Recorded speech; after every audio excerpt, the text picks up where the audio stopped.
When we gaslight ourselves out of our reality, we end up creating more of the thing that we're trying to get out of.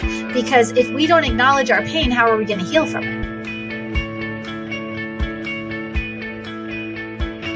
Welcome, everyone. I am so excited to be here today with Britt Frank. Britt, welcome to What the Fundraising. Hi, I'm so excited to be here. Can we just start with you telling everyone a little bit about your work and what brings you to our conversation today?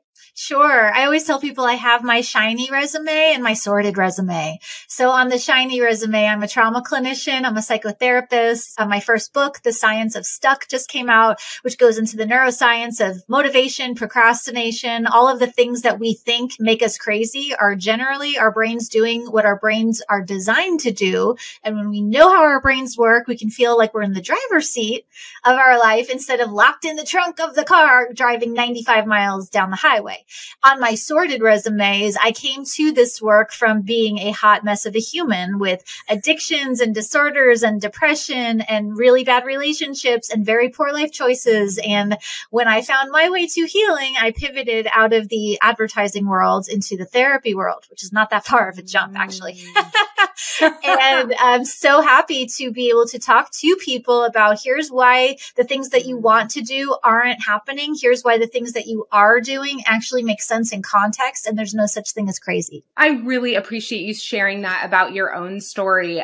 It's very similar to mine in a lot of ways. I mean, I hit a real personal burnout, a real professional burnout, was dealing with chronic pain, blew up my entire life with a long-term relationship where I was like, okay, some big things need to change and shift inside my life. And then once I was able to figure out those tools for myself or those frameworks for myself, I was like, oh my gosh, why is everybody not talking about this? And really changed my work. So thanks for sharing that with me. Absolutely. I have loved following you on Instagram in particular and learning about the science of stuck and how you help people become unstuck. And you talk a lot about trauma, of course. And I feel like on this show, we have had a number of people come on and talk about trauma, but we haven't really taken a step back and defined trauma and sort of explained the different ways that we can become traumatized. So will you walk us through that? Yes, gladly. And the reason I did not call the book The Science of Trauma is because that word is so misunderstood. And a lot of people think that trauma means something horrible happened. I had a bad childhood, or I was in an abusive relationship, or I was in an oppressive environment, or whatever. Those things obviously are all inherently traumatic, but trauma is not defined by how bad an event is. Trauma, and this is Dr. Peter Levine, who pioneered somatic experiencing. This is his work and his definition, not mine. He's the neuroscientist who figured all this out. Trauma is like the brain's digestion process. So just like anything that's too much or too fast for our body to metabolize is going to cause physical symptoms. When our brain can't metabolize an experience for whatever reason, and it doesn't have to be a super bad one, it could be anything. It could be a fender bender. We have a global pandemic situation and geopolitical unrest and the world is burning down. But it could also be that for whatever reason, someone cutting you off on the highway, just your brain wasn't able to process that. And so now for whatever reason, you are sweating and panicking and shaking. And when people say, why is my brain doing this? I don't know. And fortunately, we don't need to know the why. Knowing why you have indigestion can be helpful for informing your food choices later on. But in the moment while you're puking, you don't need to know what you ate or why. We just need to make you feel better and give you a plan and give you tools and maybe like a cold compress for your head and some ginger. And so trauma is brain indigestion. Anything that's too much, too fast, or too soon can create symptoms. I really appreciate that because I agree. We think about trauma as only these really big moments, or I hear people oftentimes downplay or basically gaslight themselves and their emotions and their experiences because they don't think it was big enough or bad enough compared to how we typically hear trauma talked about. Can you talk a little bit about the implications of that? So if we have this misindigestion of our brain and then we override sort of our acknowledgement of that experience, we kind of gaslight through our own emotions. What are the implications of that? I love the way you frame that question. I want to speak really quick to the comparison versus perspective issue. So when people go into the minimizing, self-gaslighting, it wasn't that bad, that completely ignores the reality of pain. But perspective is useful. Perspective on, okay, all things considered, I am very fortunate that I have the privilege that I do, to have the resources that I have, and I have my pain. Perspective allows for the multiple realities of life. I have it pretty good. Thank you. Thank you. Thank you. Thank you. And ow, I need to deal with this. Comparison is they have it worse. Therefore, I don't have a right to my pain. And the comparison game, like there's no end to the rabbit hole that goes down. And again, I'll share that I was in a domestically violent relationship, but I justified to myself, well, it's not that bad because I was never in the hospital overnight. So therefore it doesn't count. With comparison, there is no limit to the self-gaslighting we can do. And to answer your question, when we gaslight ourselves out of our reality, we end up creating more of the thing that we're trying to get out of. Because if we don't acknowledge our pain, how are we going to heal from it? If you don't acknowledge that your leg is broken and you keep trying to walk on it, you can say all the positive affirmations you want, but that leg is going to continue to become more and more problematic. And then we're going to have a real crisis on our hands. Have perspective on the things that are working, have perspective on how good you have it, and you have a right to your pain. And the failure to acknowledge our pain will create some sort of mess somewhere. It might be physical. It might be emotional, psychological. It might be relational. It doesn't matter. You have a right to your pain, no matter how seemingly small. And the other thing I'll say is what we think is small and what our brain survival functions think is small aren't always in sync. Small stuff is big stuff to a brain that feels unsafe for whatever reason. Can you say a little bit more about that? Yeah. So I heard my husband, who's in the business world, I work alone. I'm in private practice. I write things. I'm in my little office. He's in the business world. And so when he has meetings, he's not mean or aggressive, but he's very authoritative. And there was one day I came home and I heard him talking, and all of a sudden I am having a meltdown. I'm shaking. I'm crying. I'm panicking. I could have said to myself, oh my God, Britt, get it together. What's wrong with you? Like, this is so stupid. Like, nothing even happened. It's not like he yelled at you. It's not like he hit you. Like, literally you walked by and you overheard him on the phone. And if I had done that to myself, I would very quickly have more anxiety. I would have more stress hormones, or my system would just completely shut down and I would go numb and I would be binge watching Bridgerton until 4 a.m.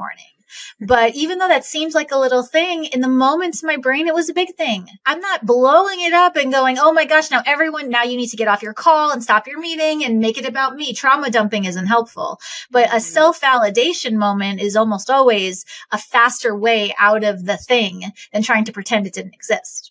Wow. Okay. This might be a big jump that my brain is making here, but something about what you're talking about right now reminds me of imposter syndrome, how when we don't acknowledge what's happening, that we're having imposter syndrome, there's no way to actually cure imposter syndrome unless we recognize what's actually happening in that moment. And in my opinion, if we validate the feeling of being scared.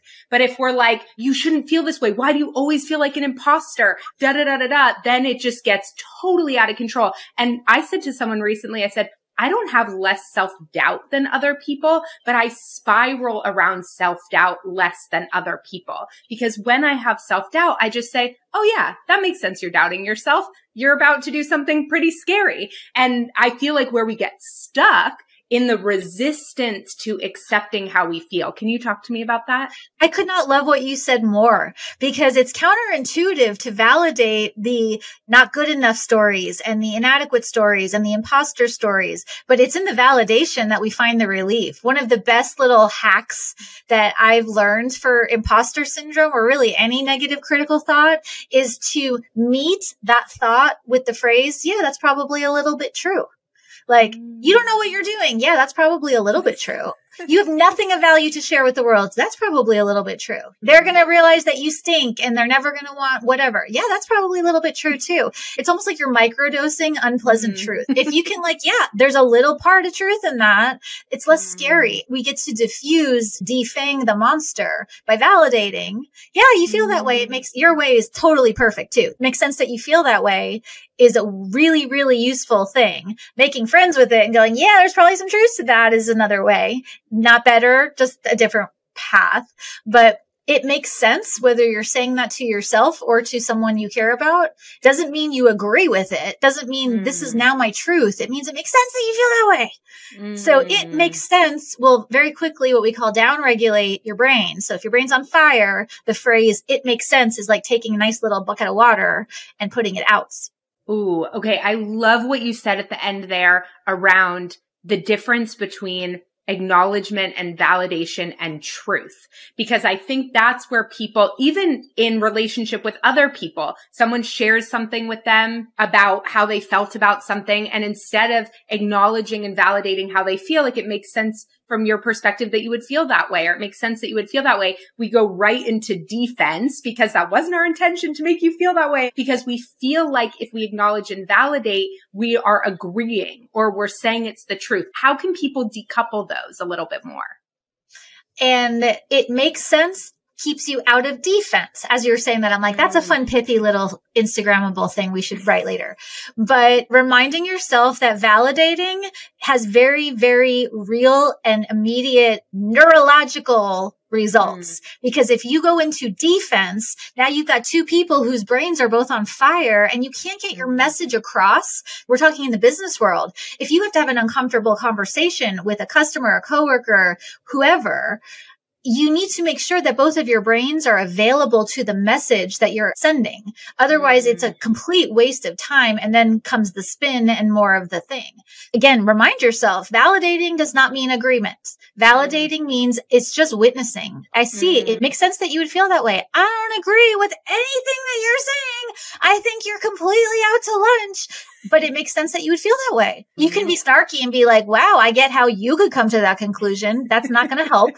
So just default to, it makes sense. This makes sense. And then when you have two open brains that are not firing the alarm system off simultaneously, we can get to goals, we can get to outcomes, and we can get to solutions. I love that. And I'm curious, how do positive affirmations fit into all of this? Where's the line between positive affirmations, gaslighting how we feel, and then actually being helpful? I'm not anti-affirmations. So I like to have positive affirmations person, and that works for you. Awesome. For a lot of people, myself included, affirmations feel very gaslighty. So I actually encourage in my work people to stay out of positive thinking, not just out of negative thinking. What we want is not positive thinking. What we want is realistic thinking. So if you're affirming, I am the most amazing person in the world at what I do, like, no, you're not. But if you can affirm, you know what, I've had success in the past and likely I'll be okay in the future. That's not a positive affirmation. That's taking the data and making a reasonable conclusion. So I have exercises I do with people where it's like, what's the positive thinking that's not helpful? What's the negative thinking that's not helpful? But what's a realistic thought that you can write down? Generally, people seem to respond well to me is a lot better than I am so lovable and people like me. It's like,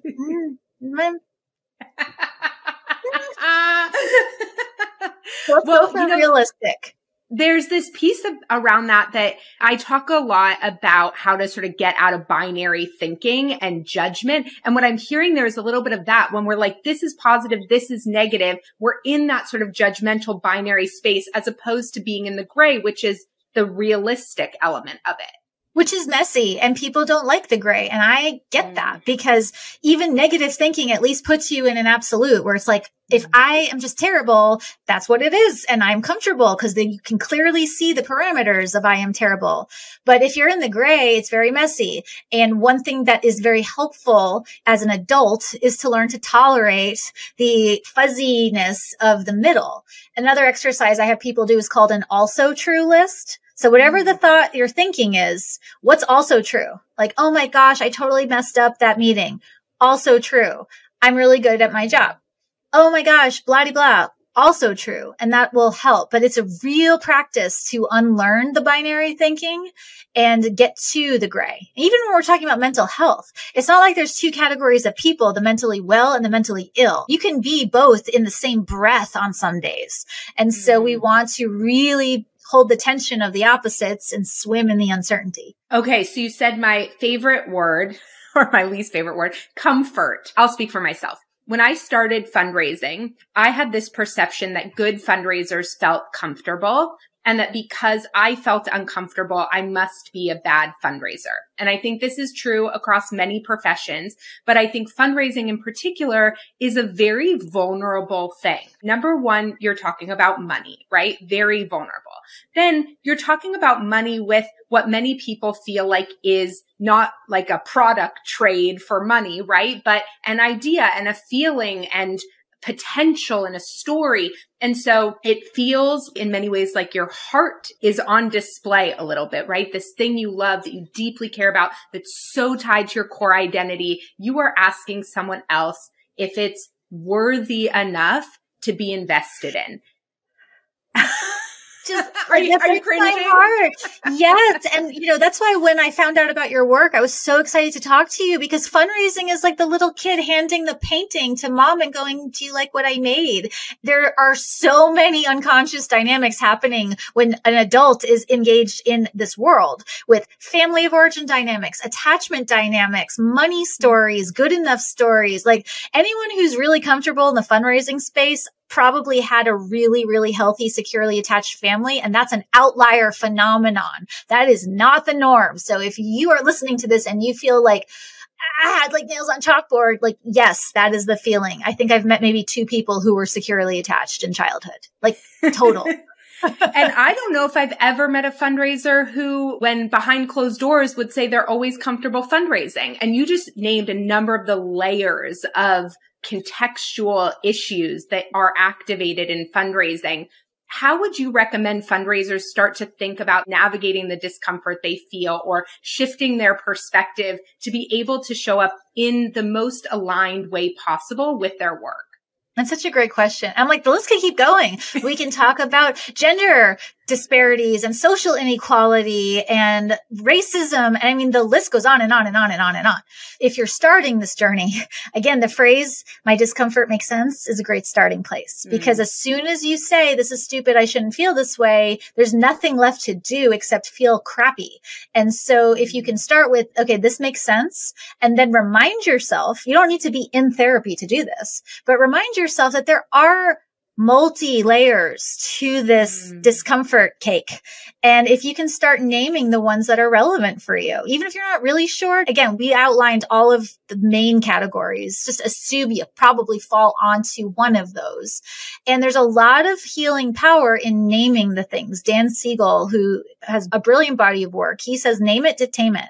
It's not that naming it magics the discomfort away, but naming it does, again, put a container around it. So now that we can see what the problem is, we can ask ourselves, what are my choices for making this thing a little bit more manageable? What are my choices for making the unknown more knowable? What are my choices for making this really weird power differential less overwhelming? What are my choices is a much better place to go than why do I feel like this? Can we talk about ghosting specifically? Because ghosting is obviously something that fundraisers deal with.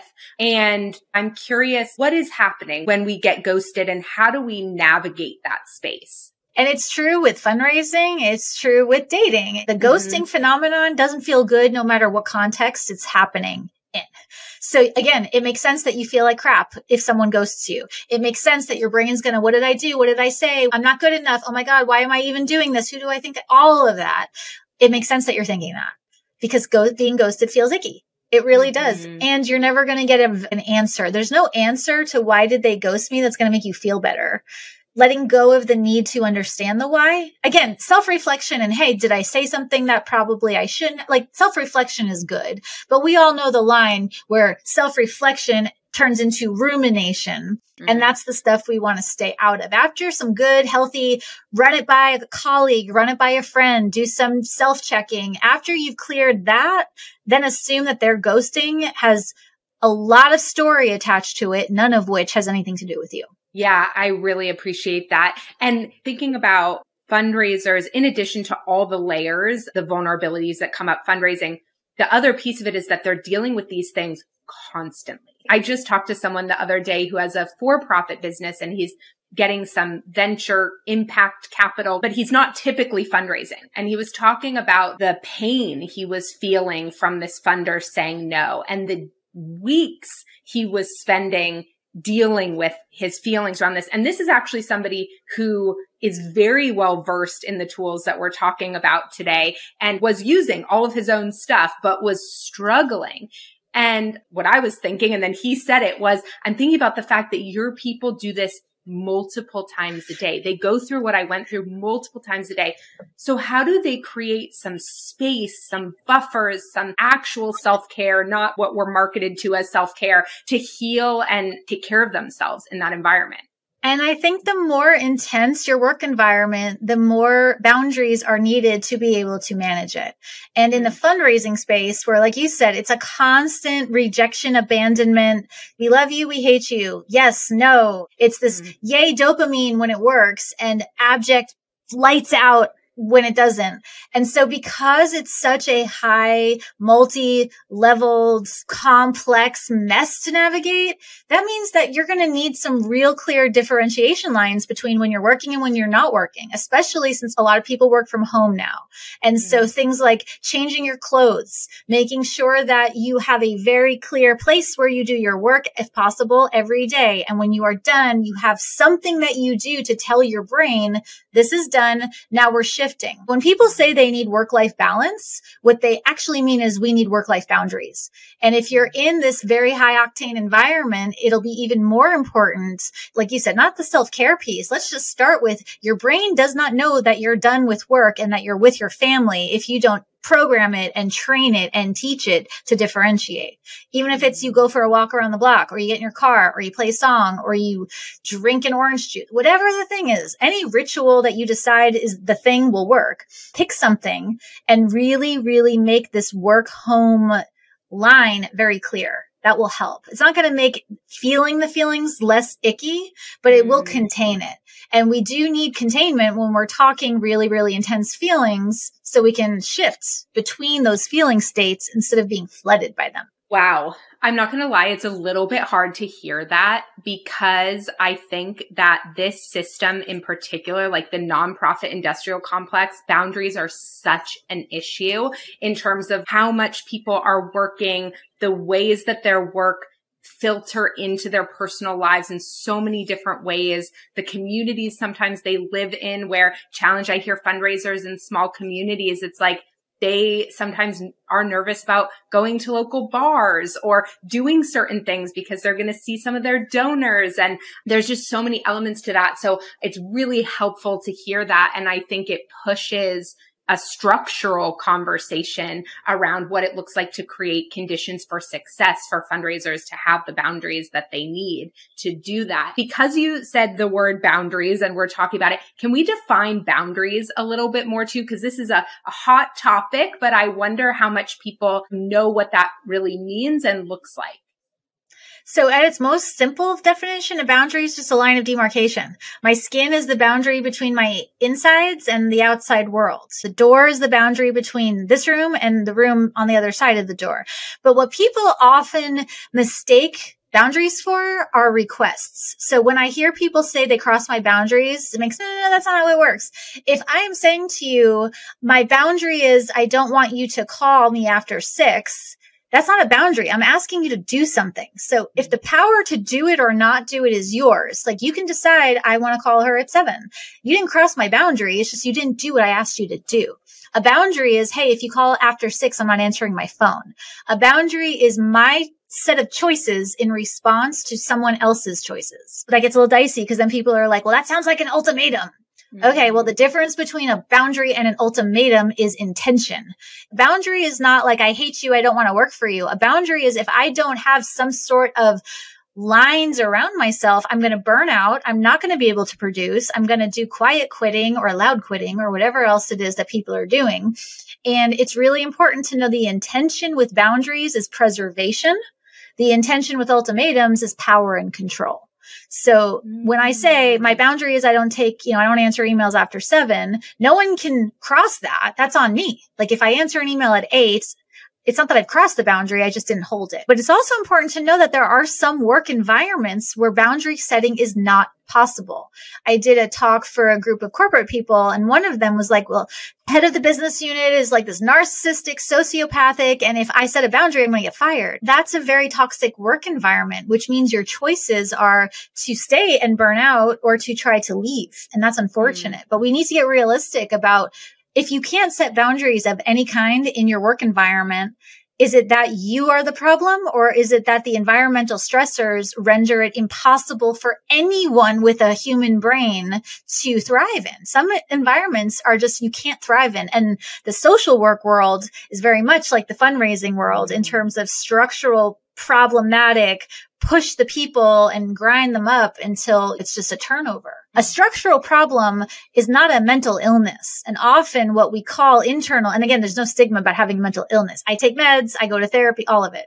But it's not that you're unmotivated. It's that your nervous system is fried because you've been working 20-hour days. It's not that you are lazy. It's that your system is fully in shutdown from having to deal with X, Y, and Z. And so it's really important not to name external stressors as internal character defects or problems. Wow, I really appreciate that. And I'm curious about the ultimatum piece, because I have recently been thinking about ultimatums, perhaps in the wrong way. I was like, do ultimatums always have to be bad? Like, let's say you make a request, as you say, and that request continues to not be honored. And you continue to set your own boundary around answering the phone after 6, for example, but you feel like the amount of times you've repeated the request and it continues to happen and it's not happening. Can you set a healthy ultimatum as sort of a warning that this is the end of my rope in terms of my willingness to do this and have you not honor this request? And I'm saying it not for power and control, but to give you one more chance before I just literally ghost you. Which is why that's not an ultimatum. If it's, hey, we've had this conversation. If you choose not to honor my request, my only viable option to preserve my health is to leave. That's not an ultimatum. An ultimatum, like in the context of a relationship, is if you don't give me what I want, I'm going to leave you. That is designed to be fully in control of someone else's agency and their choice points. When I say I can't do this anymore because it's costing me my health and my relationships and everything else, that's actually not an ultimatum. Ultimatums are about power. Boundaries are about preservation. So even if it feels like a harsh boundary, it's still a boundary. Okay, thank you for clarifying that, because I think there probably is a misconception also that even my version is an ultimatum because it's fully withdrawing engagement if that thing isn't satisfied. But the goal is that is satisfied. And so I really appreciate that clarification. It helps people not feel so mean. Is your intention preservation or power? And if it's power, then yeah, feel bad because that's not good. If the intent is preserving either the relational integrity, the business integrity, or your personal integrity, that will never fall. It'll fall under a hardline boundary, but that is not an ultimatum. And you do not need to feel guilty for setting well-intentioned boundaries, even if they feel harsh. Okay, I really appreciate that. I feel like we're right on the cusp of this other question that I wanted to ask you. I remember seeing a post of yours that said something about how sometimes we try to solve somatic problems with cognitive solutions, and that's where we run into a lot of trouble. Can you talk us through that? Yeah. And I'm a really big fan of thought work. Like I love being analytical. I would much rather be in my thoughts than in my feelings. As much as I spout this stuff and I practice it and I do it, I like to be in my head because it feels easier and more manageable and more in control than being in my body. So a somatic problem is when your nervous system is in fight, flight, or freeze. That's the kind of situation we were talking about where I came home and my body went into just panic mode and shut down. I am not going to logic myself out of that moment. So when I come home and I hear my husband on the phone and I start shaking, I can tell myself all day long, you're fine. It's safe. He's your husband. He's at work. Nothing's wrong. That's not going to work because I'm trying to solve a somatic, a body-based problem with a thought-based solution. Sometimes you can talk yourself out of body stuff, but not usually. And so if you are stuck in a body situation, you need body interventions. And there are plenty, and there are entire bodies of therapy that focus on body-based solutions. But a lot of times people will try to logic their way out of whatever. And when that doesn't work, as it doesn't, then they blame themselves. What's wrong with me? Oh my God, logically, I know that I shouldn't feel like this, but I still feel like this. And I know logically the fact that they ghosted me doesn't mean I'm a bad person. But now because X, Y, and Z in my history, my whole body is reacting to this being ghosted thing. Well, great. Now we need different set of tools than positive thinking or affirmations or whatever. Do you ever find that people sometimes have trouble even recognizing that they're having a somatic response? Yes, we're not taught that we have bodies. Like, it's absolutely bananas to me that you can go through your entire life and never once, I was never taught this till I went to therapy for this. Hey, guess what? You have a brain, and your brain does things, and mental health actually isn't in your mind. It's in your central nervous system. And it's like being put behind the wheel of a car and not knowing how to drive and then going, God, I'm such a bad driver. It's like, no, you're not. You just don't know how to work it. Somatic, what the hell is that? What does that even mean? I was so baffled by this concept. I remember a very skilled therapist said to me, because I was really mad about something and I was spewing. She's like, Britt, where do you feel that anger in your body? And I'm like, I don't understand that question. What do you mean? Where in your body do you feel your anger? Well, in my head, I'm mad. She's like, no, like, do you have a tight chest? And I was so frustrated. I'm like, I don't understand this question because I was never taught, hey, you have this entire biological organism from the neck down, and it is constantly interacting with the environment, scanning for threats, for opportunities, energy conservation. We're not taught how to drive. And then we wonder why we're crashing. I had the exact same experience. I remember a therapist saying, where do you feel that? And I was like, what do you mean feel it? It is wild. And honestly, it took me many sessions of therapy to start to be able to identify where different types of experiences or pain were living in my body. And then to start to notice that on my own took a while. And so I'm wondering for folks who are listening to this, who maybe when we say that piece around solving a somatic problem with a cognitive solution, and they're like, well, how do I know when I'm having a somatic problem? What's a level 1 awareness they can start to bring into their experience? So I really like this as a starting point, because if you get bogged down in the, like, is it a somatic problem? And if so, where is it coming from? And why do I have it? You're gonna spin. So let's just start with, does your reaction match the situation? Again, when I came home and I heard the phone call, my reaction was level 10. The situation was a level 0. Like nothing was actually happening to me. Now, if I came home and someone started yelling at me and I freak out, my reaction matches the situation. There's no such thing as an overreaction. It's just our reactions get mismatched.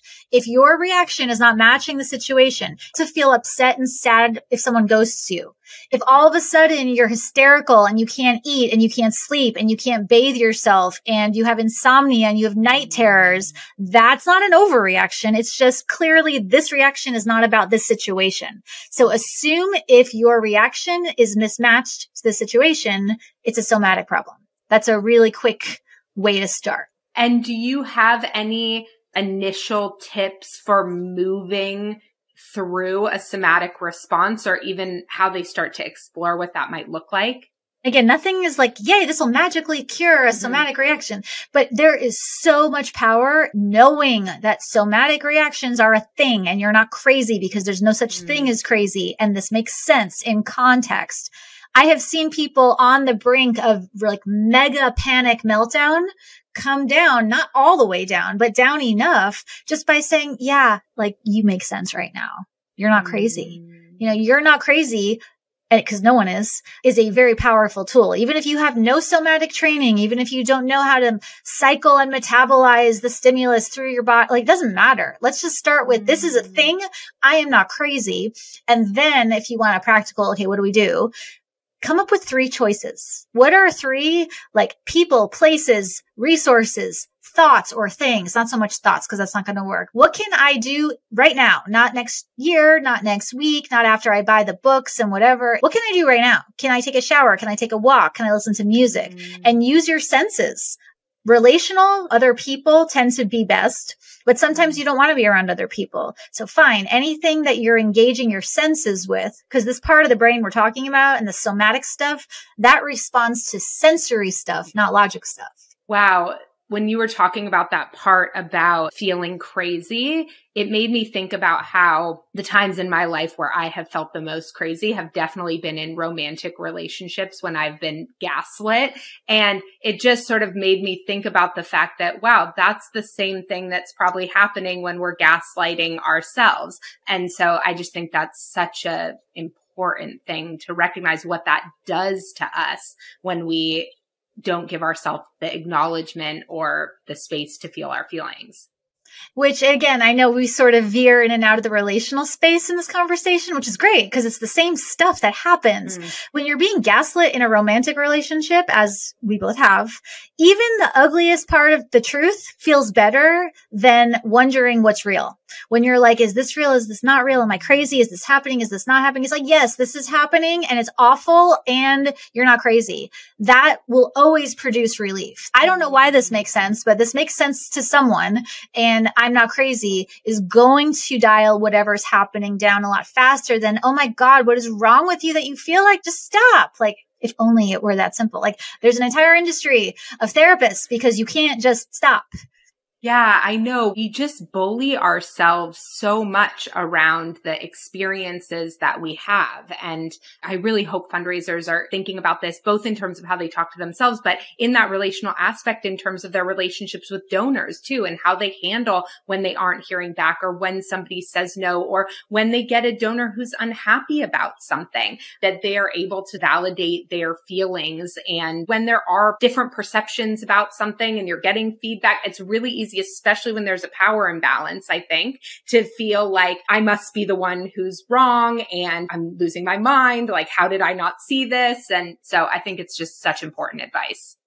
And it's not coddling. Whenever I present this information in more of the business setting, I've heard people say, well, this sounds like you're just coddling people and everyone's so fragile and walking around in their feelings. And it's like, it's not about coddling people. It's about understanding the fundamental mechanics of our bodies and brains so we can be more optimized in our approach to our businesses, to our relationships. And then my little sticky thing is like, mental health is good for your bottom line. This isn't about excusing or justifying or coddling. It's about let's be more efficient because psychological safety produces more for a business than spinning and trying to pretend like the problem's not what it is. I'm really glad you said that. And it's so funny because the reality is when you do these things, when you acknowledge how you feel, when you can actually move beyond it, you spend so much less time dealing with that spiral and it occupies so much less space. I hear a lot from people like, how do you do so much? And I have a 3-year-old and I do not work more than 40 hours a week. I don't work on the weekend. I don't work in the evenings. Honestly, I think the secret is this. I do not spend a lot of time spiraling. I accept self-doubt when it's there. I accept my feelings when it's there. I validate them. I move on. And it's been 10 years of me working on this pattern in myself. So again, this is not some like quick pill I took overnight, but I think that that's it. The capacity it's opened up in me has just been tremendous. I love that so much. It's true. If you were to do an inventory of how much time you spend beating yourself up, it's just not an efficient use of your resources. Let's reconfigure what we're doing and how we're speaking to ourselves because it's how you're going to optimize your productivity and all that other fun, fuzzy word stuff.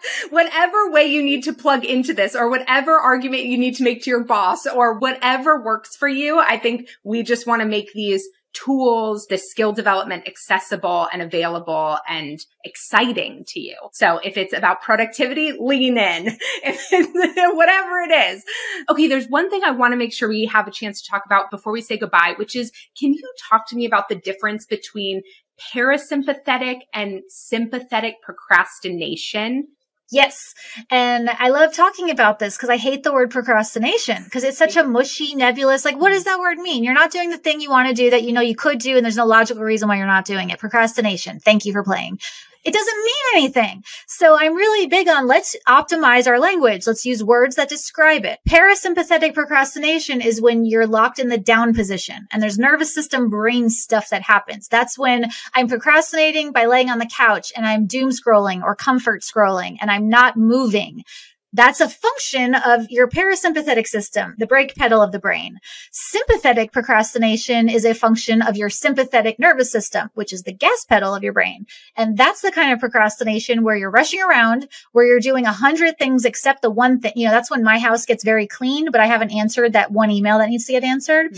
So parasympathetic procrastination means your nervous system is stuck on off. Sympathetic procrastination means your system is stuck on, and they need different interventions. You need different tools and techniques than when you're like spinning like a little tornado. Again, name it to tame it. If it's just, I stink because I'm a procrastinator, that doesn't help us. That doesn't give us any information. It's like, okay, well, which direction do you get stuck on? Do you get stuck on off, on? Do you ping pong between the two? What's your nervous system doing when you're, quote, procrastinating? So we can, again, get to solutions faster than just labeling something with a mushy word that doesn't really mean anything. Okay, I might be opening up a whole can of worms with what I'm going to say next, but I feel like on a systemic level, the sympathetic procrastination is very common in the nonprofit sector. And I don't think it's called procrastination. I think it's actually linked to a lot of sometimes what we see as martyrdom, like I'm just doing everything I can and I'm just doing all the things. And this was me when I started working with a coach, however many years ago now, 15 years ago, like the number one thing she first said was like, you are in a state of constant overdrive. What are you distracting yourself from? Right? Not that point blank. I had to do some self-discovery myself, but that was at the core, was like, you're in a constant state of overdrive. You're keeping yourself distracted from something. What is it?